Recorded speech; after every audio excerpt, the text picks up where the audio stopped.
Hello, and welcome to the Exponential Growth Podcast, powered by Analyst Investors. I'm your host, David Olivencia, co-founder of Analyst Investors, and a passionate advocate for leveraging innovation and technology to drive success. Let's get started. This is Exponential Growth. I also want to give gratitude to Salvi Media. They're the founding sponsor of the podcast. They're a premier executive content agency dedicated to crafting exceptional content and strategies that elevate companies' brands and their executives. They're creators of the Emmy Award-winning CEO series. I think many of you have seen that. We've also featured one of my portfolio companies, Analyst Investors and Hallow, on their CEO series.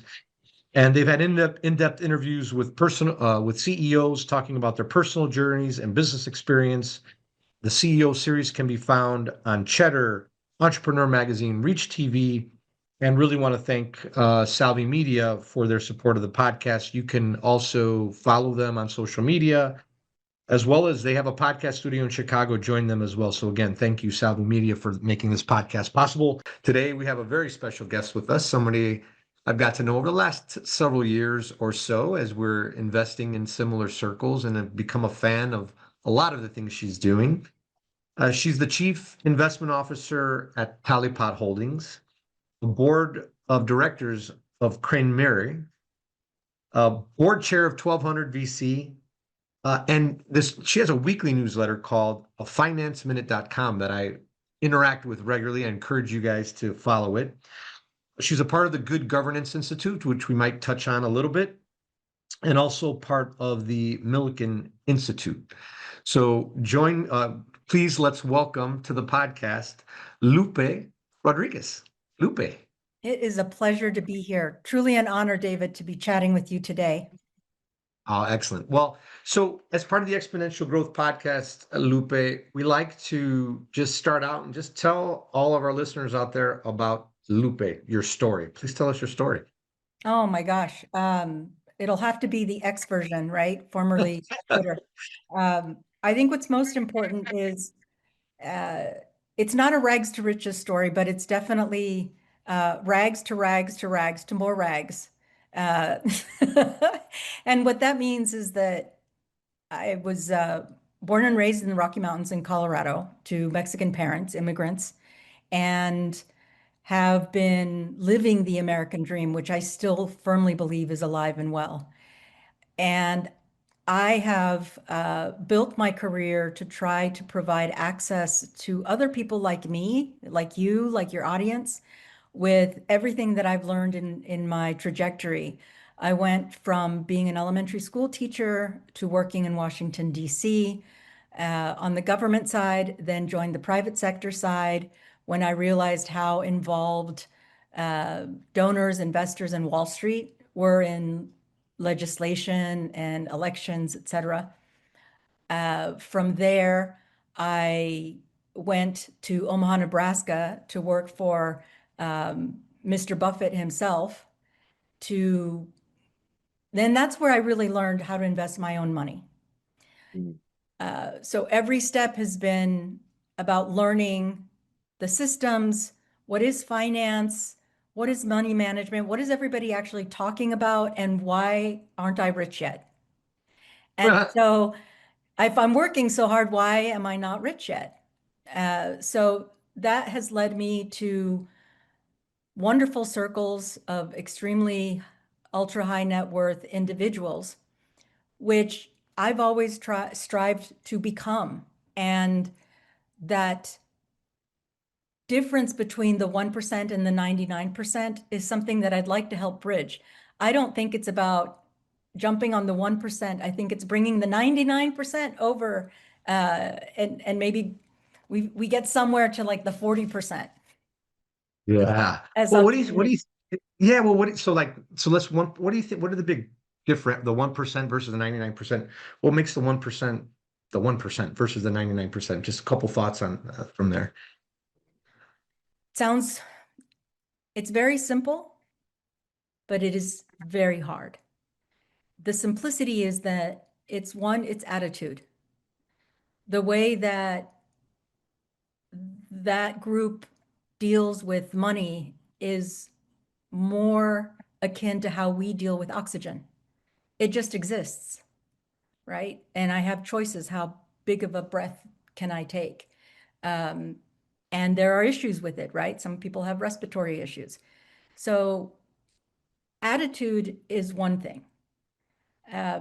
When you always have oxygen, you never think about the fact that you can't have oxygen. And so you're also not having to tell your lungs to breathe, like our body does it on its own. And Yeah. when we're out there trying to make money, well, it's a zero-sum game. Money isn't made, it's just exchanged. So attitude on the one hand, that there is abundance. Number two, I believe that you need to have a spirit of service, because why should anyone give me anything if I am not providing value? I need to provide you value in order to exchange anything. For example, your time. I was saying to you a moment earlier, you're really in the know on everything that there is. So in our field. So I value the time that I spend with you because I'm going to learn something. And my dad, he said, I don't have an inheritance to leave you, but here's the secret to life. Work for people that have money to pay you with. Spend time with people that have something to teach you. And Yeah. that's it.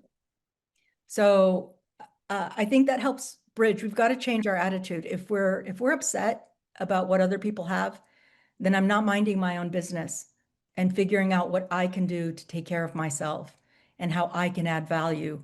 And when I'm adding value, I'm also able to receive value. And I think that's what they mean when they say, do what you love and the money will come. It's just, Yeah. it doesn't fall out of the sky. Yeah. And you're not working, and you're not necessarily working because you're doing exactly, what you love. No, that's insightful. You don't always try to bridge it back because a lot of people that I've met and come up with the ranks with didn't have much growing up. And it's always just insightful to hear that. And then Omaha, Berkshire Hathaway, I think you said this is where you learned how to invest, right?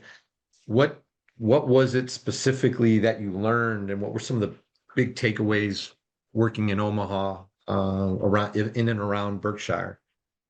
So uh, I we first represented Berkshire in government contracts with one of the entities that they acquired. And there is a culture, and that culture, I would go back to providing value. Um, in Omaha, the environment in the Midwest in general is pretty chill. Yeah. So there's, Element. I've worked in New York. I've worked in all over the place, and yeah, it is more of a chill environment. and I think going back to the attitude, you're not put in positions where people are fronting. They're not trying to show up in a rented Ferrari like in LA, or a really fancy $10,000 suit. The Birkin bag is irrelevant. And so when you move all of the, let's say, the commercialization out of it, you're focused on what you're actually doing. So if I have a cleaning business, I'm not really focused on how much money I'm making per se so that I can buy that Birkin bag. I am focused on, am I doing a good job? Am I using the right equipment? How can I make this easier? Are my employees happy? So I'm literally rolling my sleeves up and doing things. And that's really the attitude around Omaha. I participated with the Nebraska Angels, and that angel community was really my entree into what you do, Yeah. which is support the founders. When you see someone who has a tremendous idea, you want to support them. And what I saw happen around the table was, in the same way that I keep talking about exchanging value, maybe I have 1 shekel to give you, but that's not going to make you as a founder successful. It's going to help. But Yeah. how am I supposed to actually help you, which is something that you guys do so well at Angeles Ventures?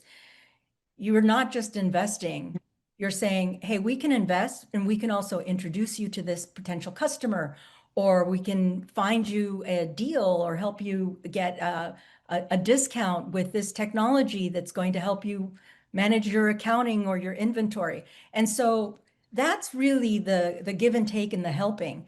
And that fundamental principle is what I've been able to carry into continuing to invest.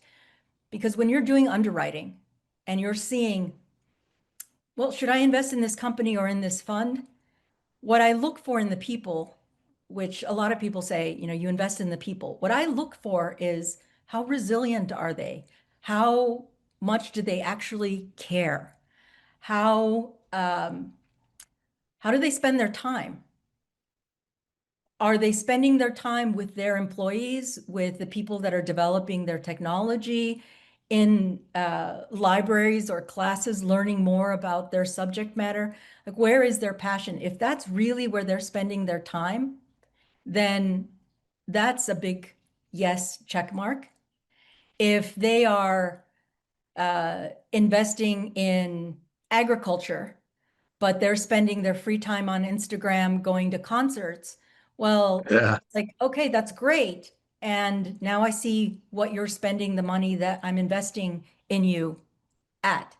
And so that's different because either we're aligned in producing something for the world, or you're looking for me to invest in something so that you can spend the money. Yeah. Definitely. Well, and then it kind of goes a little bit to your, like you touched on it a little bit earlier. It's like, and maybe the questions here too is like, you you have a purpose in life, or you have things you love, or you have philanthropy, and then you have strategic investing, which you kind of do both of. How do you balance the both, and what would you tell our the listeners out there about how you can balance, call it philanthropy with strategic investing to more live your purpose, and how are you doing that today? Well, you had been saying earlier how fast things are changing.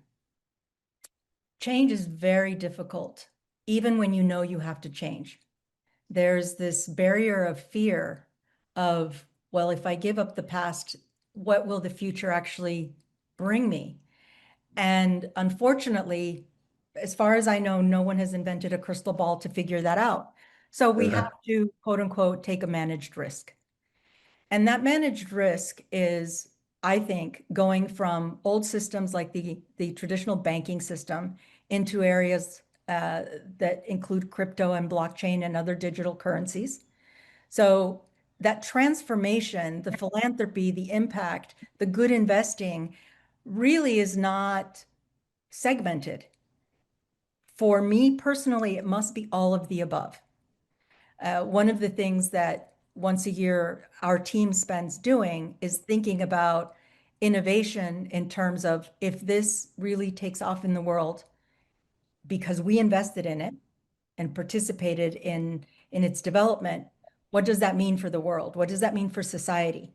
Which, when you're investing and you're only thinking about the bottom line, you don't care about the circumstances, and that will come back to bite you. And that goes back to the Omaha way, uh, the Buffett way, in wanting to invest in companies for a lifetime. Because I know that when I invested in it, whatever I invested in 5 years isn't going to kill anyone. Yeah. It's um, it's going to help advance society and not make it worse, right? Or not be a short-term trend. Trends are dangerous. So, so that's one thing in being able to put all of those things together to say, is this really good? Do people really need it? If people really need it, is this good for them? And that takes us Yeah. to contemplate things like social media, right? Um, and how are we going to move forward? So we look at industry, financial industry, great. Crypto, blockchain, et cetera. When we look at transportation, well, we have the environment to consider, we have logistics to consider, we have security to consider. And so seeing things from a common sense perspective instead of being fantastical. If you go to Singapore, you can now have your coffee delivered to you by a drone in the middle of a park. And so putting yourself in that situation, would I actually do that? I hate to admit it, but yes, I actually would. Yeah. I see those Starbucks lines. Starbucks coffee's good. I like Starbucks coffee. But I see the lines that says some of these Starbucks, and I'm like, it's gonna take me 15 minutes to get a cup of coffee. It's like, oh my, that's and I was just coming out of Whole Foods yesterday, I think, and I was talking with one of my teammates, and I said, there's, you know, they got drones, and I know they're working on. Actually, on this podcast, I interviewed somebody who was working on that project, the drone project. I go, they're gonna drop, Amazon and others, right? They're just gonna, oh, I want a thing. They're gonna drone them over, whatever, 5 miles, 3 miles, drop it off, just like they drop Uber Eats or whatever drops them off. So that's an amazing, that's amazing. But it's fun to see that you'd be right there, ready to take that coffee in Singapore. Oh, and so when we look at the past and the future, I can't even imagine what 5 years from now is going to look like. So when founders or great fund managers like you guys who know how to find the right founders have that ability to look into the future and say, how is this going to make it cheaper, more efficient, healthier, better? I think those are major considerations. And that goes back because if we're making good underwriting decisions, it will be good for impact, it will be good for society, and it will be good for our bank account. Right. Yeah. No. And then they work together too. Sometimes what also is good for society is it can also be a great return. I have several investments in my portfolio that are doing that. And you touched on at least one trend, call it like drone delivery. Um, uh, and what other, you have a lot of exposure to venture firms, different asset classes. You touched on blockchain, crypto. What would be two other trends that, from your vantage point, you'd like our listeners to say, hey, these are trends you really need to just keep up on, because if you do, you're going to be better. You're going to be higher probability for success in the future. What are those trends, Lupe? I would say we have to touch on AI. And I recently was in a forum at the Aspen Institute where David Rubenstein was speaking to, he was on a panel with, I can't remember his name, great guy, young guy, who's the co-founder of Kraken, and Oh yeah, he's yeah, yeah, yeah, yeah, of Tribe Capital.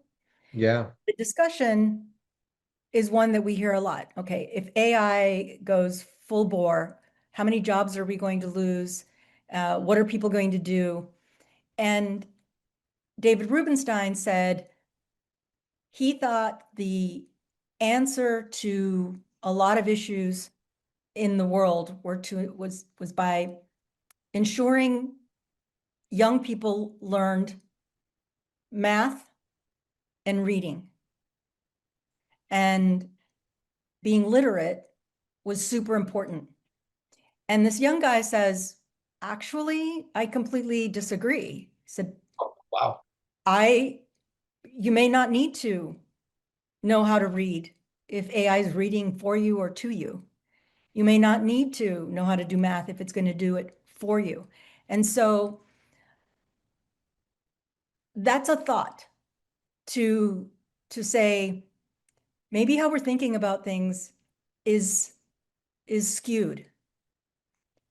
If the tasks can be done through robots or technology, then what is it that I'm bringing to the table? And I would say that's strategic thinking, that's care and concern, areas related to the humanities, related to the arts. Um, it's also not just about the programming of the software, it's about the ideas. So I think the commodity of the future are ideas. And we're seeing that play out right now with the, let's just call it a tiff between the United States and China. It's a Hmm. battle of ideas. It's a war of ideas. And so how can I work on how I think about the world. And then if we want to just go brass tacks, when we look at technologies like AI, we think about it in terms of picks and shovels or plumbing. It's like, again, how is this going to be applied in a way that's going to be useful to Yeah. industry? And if it's just super cool, but we don't see how it's going to be applied and then how it could possibly scale, then it's just really cool. Yeah. So being very common sense about it, it might be very shiny and pizzazzy, but if my great grandmother couldn't understand it, Yeah. then I'm going to take a pass. Um, I think the other big opportunities, which we didn't mention, we talked about philanthropy, we talked about social responsibility and investing. We need to throw the government into that bucket. You know, as investors, we have resources. As the government, it's supposed to have, let's just call it guardrails and maps as to what can and can't be done, how we can do things well. And irrespective of politics, rules exist.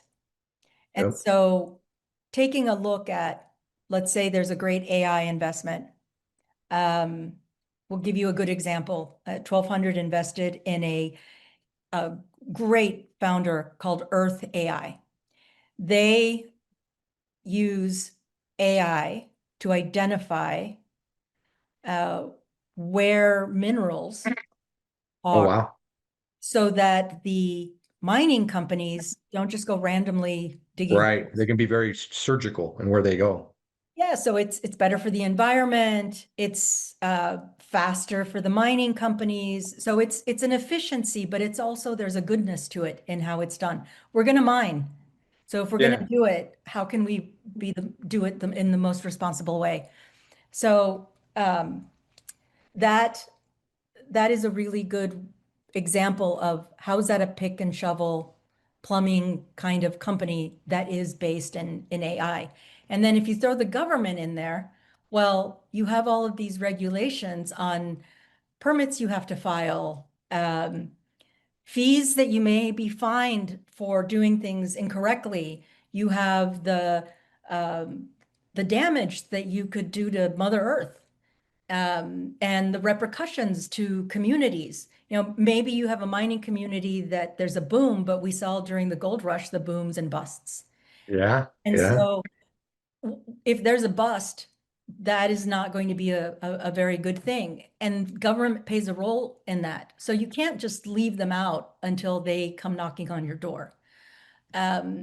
It's also now with how fast things are moving, in particular with the current administration and others. We're seeing it in Europe. We're seeing it. EU is doubling down on environmental rules. Mexico is doubling down on foreign corrupt practices. We need to pay attention because we're not siloed as the private sector. We're either going to be joined at the hip, interacting with them, responsible for reporting to them, or hopefully trying to help them. There's the greatest opportunity that I see for the very, very long term is in transportation. Transportation. Okay. 90% of everything that moves on Earth comes by ship.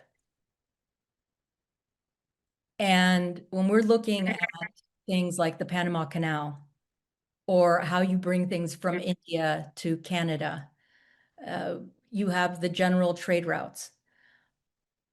And then throw climate change in, and you're having new ocean routes available. So in 5 years, you might be able to move something from India to Canada in a day. Whereas now it may take, and I'm making this up, so Yeah. Google it, Barbara.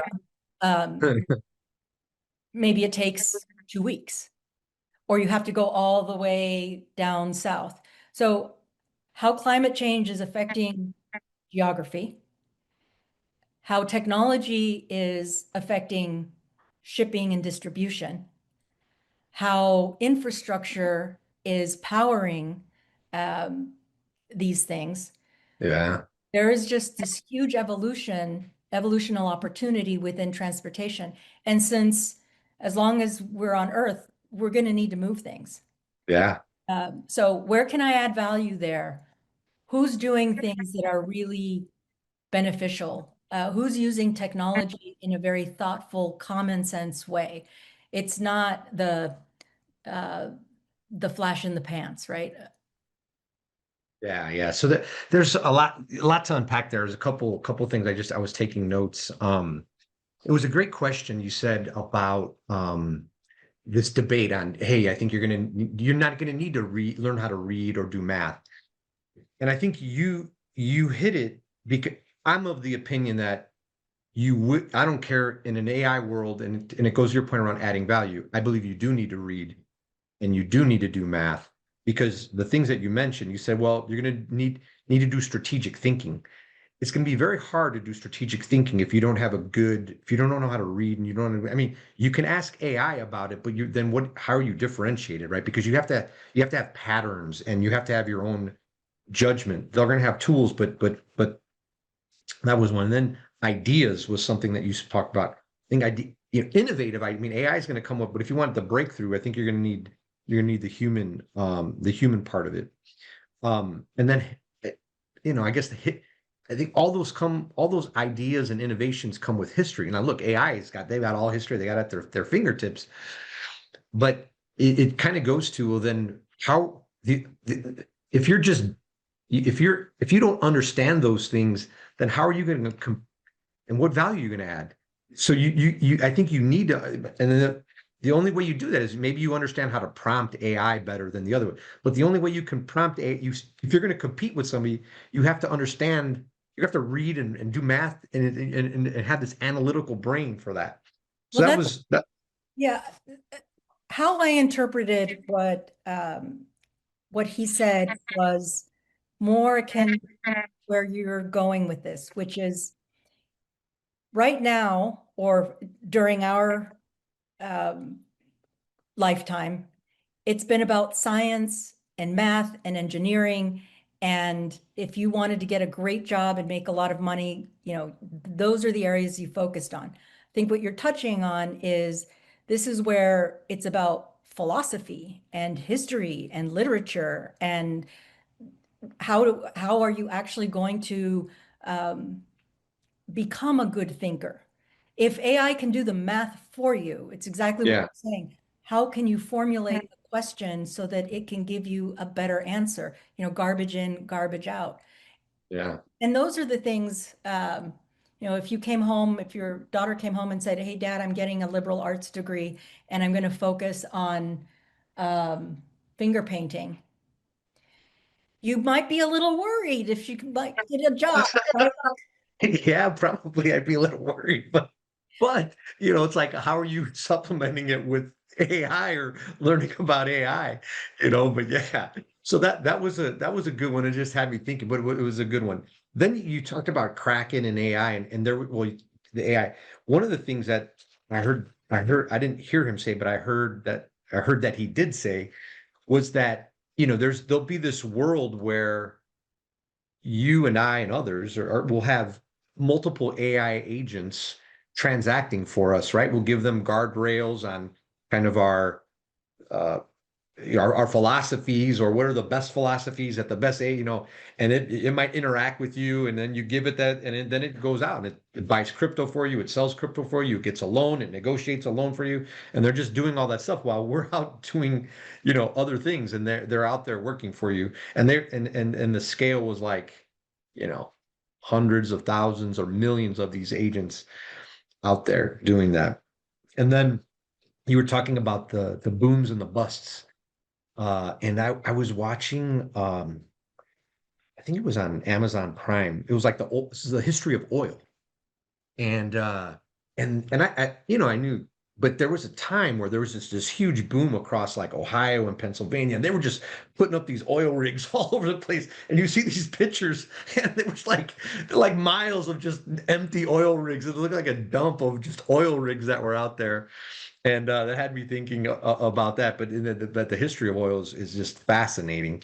And then your point around government, it's like it is, in this world of exponential change, how do you, how does government, how our government, how countries are going to compete is the right guardrails that they put up, around some of these technologies, and it's almost for anything, right? There's always a government implication somewhere, right? And what you're doing. And so it's always vital as you're thinking about, and the listeners are out there, as you're thinking about exponential things that are happening, just the government's involvement in either, either the helping accelerate it, giving us the right environment so we can win and grow and compete, or maybe not hurting us, right? So, as constituents, right? It's our responsibility to make sure that we're advising and voting in the right way that helps do that. So just a couple points. Any follow-ups on those, Sure. Lupe?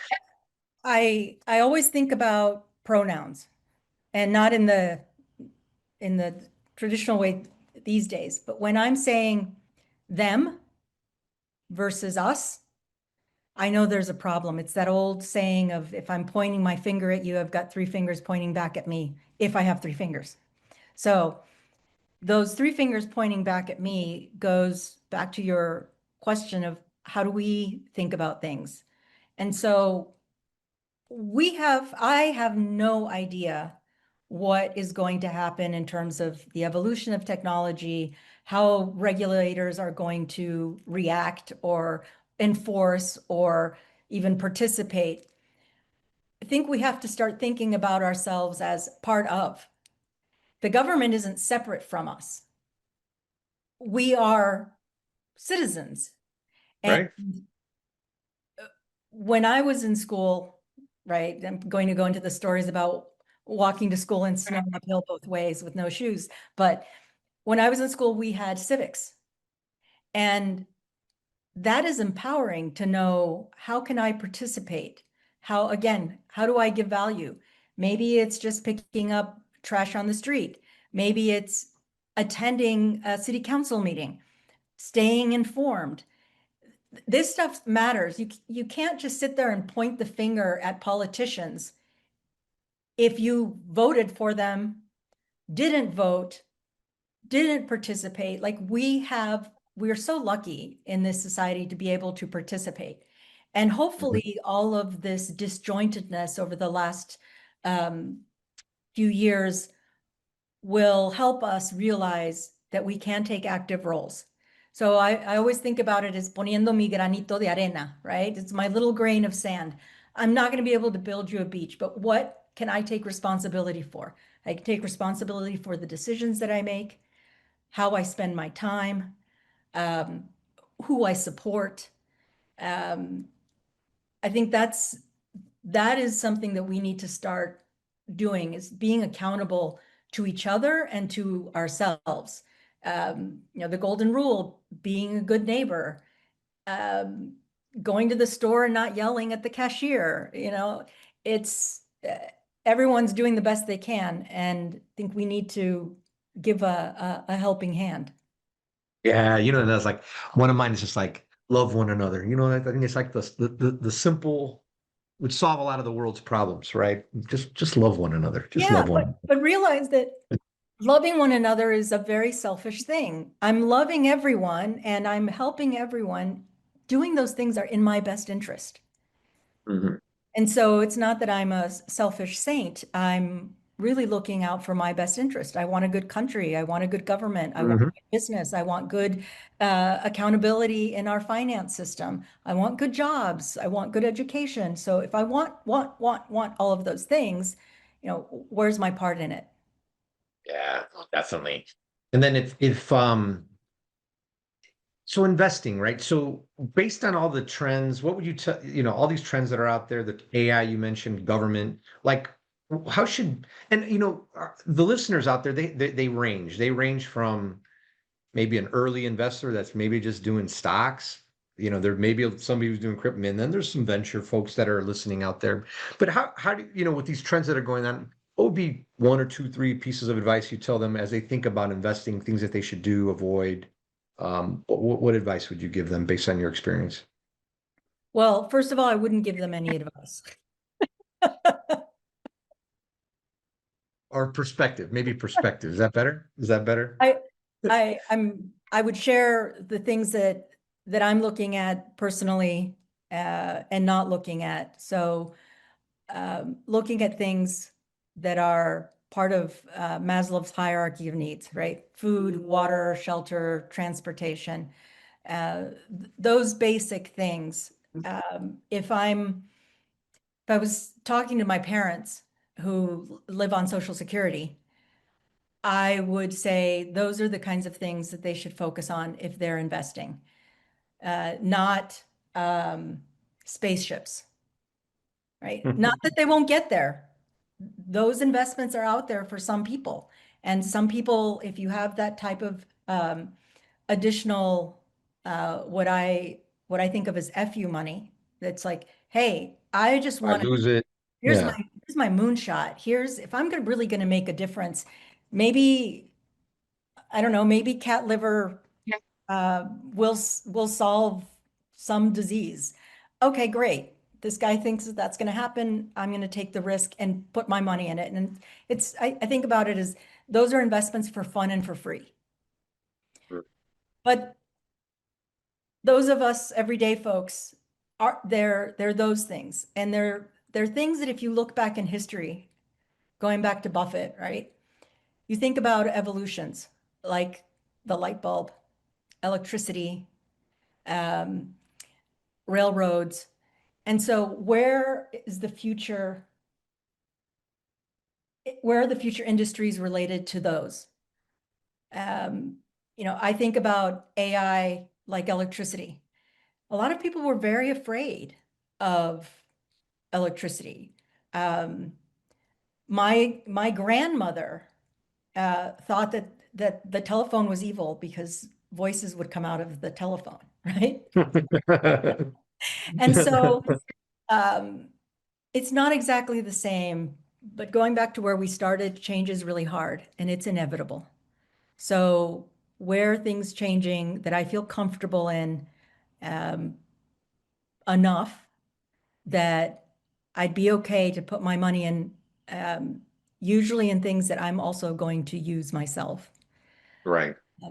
So electricity is a good one because that takes us to energy, nuclear energy, solar power, wind power, and it's necessary, right? It combines all of those things, philanthropy, good governance, impact, the environment, regulation. So energy is a big one. Um, Chip manufacturing. We need them, we need chips for everything, right? And it's not slowing down anytime soon, right? No, so It's actually going the other way. It's like it's a world where you're competing on more and more chips, and I don't think it ever stops, right? right, if you had a board game and you pretended that you were building these manufacturing facilities everywhere, how many could you build before you didn't need any more? Again, thinking about investing in very common sense terms. When you get lost in the Mm, nomenclature is when I think one can get into trouble. Um, those are probably the two things I would uh, think are applicable both in privates and publics. got it. So maybe in just the last theme or topic would be you put this weekly newsletter out, a financeminute.com, and you're also part of the Good Governance Institute. Um, Tell our readers kind of why you do a financeminute.com, what the impact that it's having, and the impact you want it to have. For those who are listening, I strongly encourage you to read it. It's a minute there. Takes you literally a couple minutes to read, and they're very insightful. But share perspective on both Finance Minute and Good Governance Institute. So going back to my life story, I hope that my epitaph will say that I shared everything that I knew and that I died empty. I left it all on the field. I want to share everything I've learned through my own struggles, I'm a big reader of biographies, um, of what I learned from my colleagues like yourself. And whatever it is that I can do to make someone's life a little bit easier is my primary philosophy in life. In general, I would love it if everyone were wealthy. And so my grain of sand in contribution is, how can I teach finance in a way that makes sense and is applicable to me and isn't scary, right? I don't have to go take an accounting class or statistics. Like, how can I start thinking about what money is, what wealth is, what assets are, what accumulation means, what responsibility do I have as a human being in my involvement? And we can't end without talking about, the elephant in every single room in the world, which are women.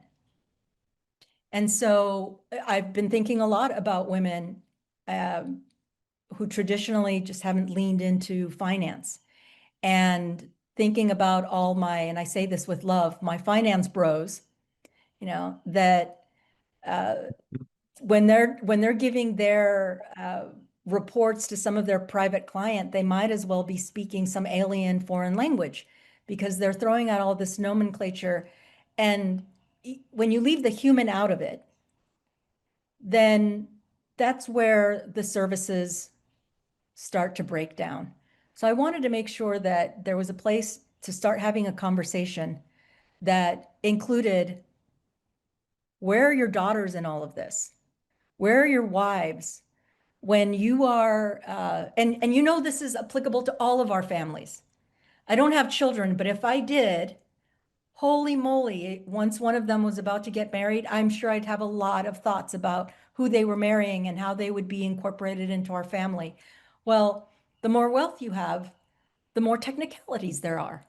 And so if you're someone who's striving to be wealthy or already are, why not start thinking about those things? And even if you just have, let's say the only thing I had to leave in terms of an inheritance is a car, right?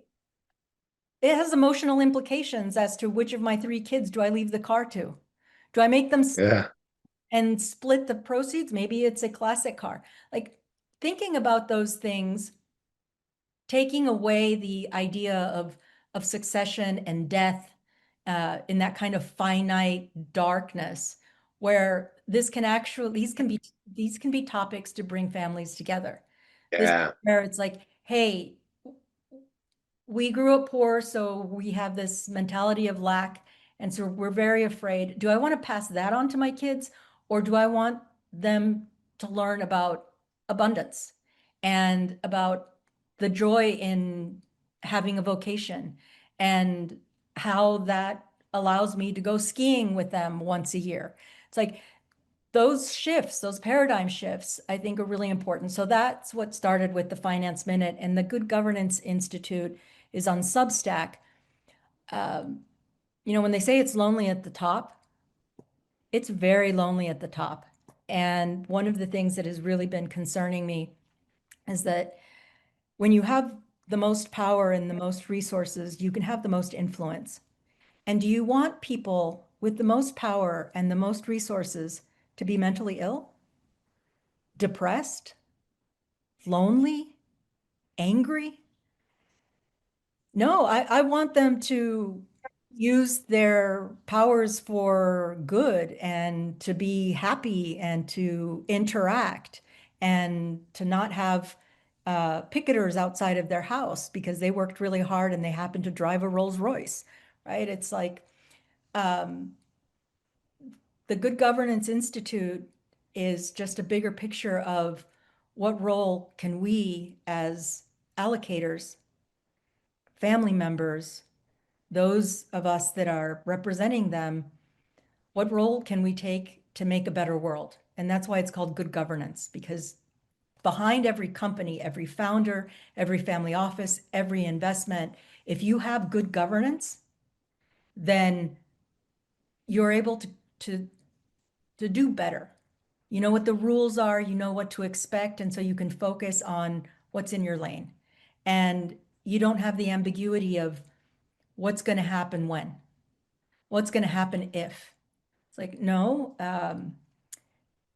if my father dies, which inevitably he will, what do I do? Who do I call? Where's all the stuff? Where are the papers? Mhm. Who does he talk to? And that's also more about the human connection, right? And talking to each other. Do your kids know who your best friends are? Do they know where you spend your time? And uh, the wealthier people are, the more implications those things have, right? Yeah. No, very Lupe, very, very insightful across many dimensions that we touched on. How would our listeners stay connected with you on social media and other platforms and keep up with what you're writing on a Finance Minute?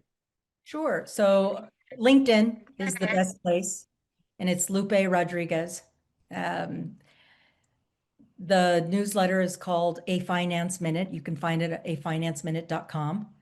And my website is luperodriguez.com. Excellent, everyone. Well, Lupe, I know you got a ton of things going on, very, very busy. Thank you for making it a priority and jumping on the podcast. For those listening, stay connected with Lupe. Check out thefinanceminute.com. Follow her on LinkedIn. A lot more great things, I'm sure, are to come. So thanks again, Lupe. Have a great one. I really appreciate it, David. Thanks for your service. This is a great community service, and I appreciate it. Thank you. Bye-bye.